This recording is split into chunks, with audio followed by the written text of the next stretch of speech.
Okay, so let's start with the question, which is, how was your first conference? I don't know your experiences, but mine was something like this. I mean, I was that one, a master student, with my poster, and I was wandering the conference, and nobody wanted to talk with me.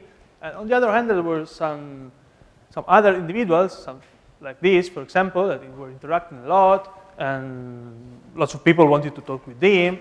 So the basic idea we had to model human dynamics in social context is that interactions are ruled by attractiveness, okay? So, for example, this individual is more attractive than me, that I'm a master student, and so this is the reason why lots of people wanted to talk with him.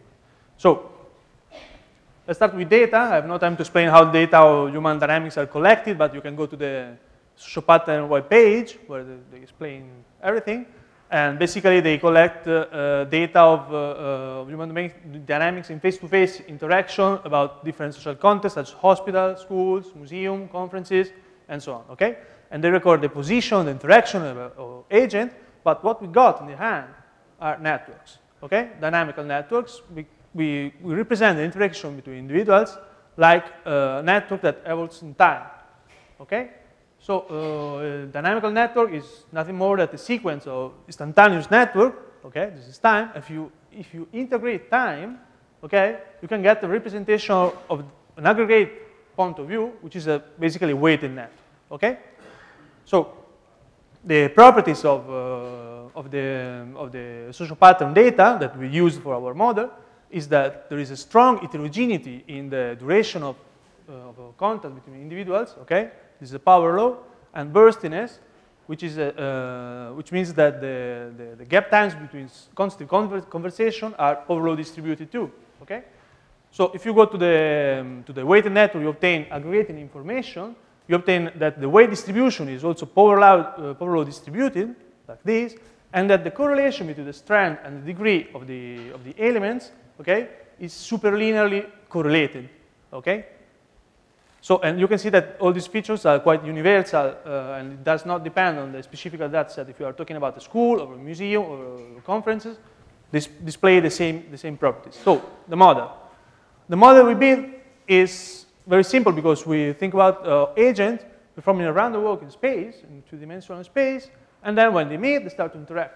But interaction are ruled by attractiveness, okay? So, each individual is characterized by an intrinsic variable, which is his attractiveness, which means his power to raise interest in the other individuals, okay? And then each agent moves according to this rule, which basically means that I continue to interact with someone, okay, with probability proportional to the attractiveness of the most interesting neighbor, okay? And another ingredient feature of the model we built is that we got it from the data. Individuals are not continuously present in the interaction, but they can jump in and out of the system, okay, like this.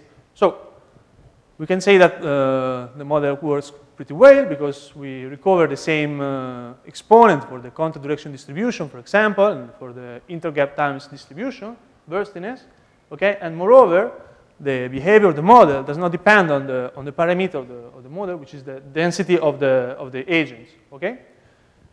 If you look at the aggregated point of view, if you look at the weighted network you can build aggregating time, the description is also okay because we got the same exponent of the empirical data, okay, and also for the strength versus the degree.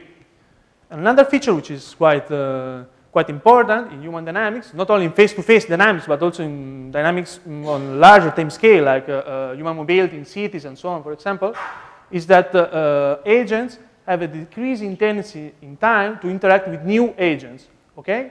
Which is represented that the degree of an individual grows in time sublinearly, okay? And we can see that the model can recover also this, but qualitatively, can recover also this feature of the empirical data. Okay, so thank you so much. Thank you for organizing. Enjoy conferences. Don't be alone.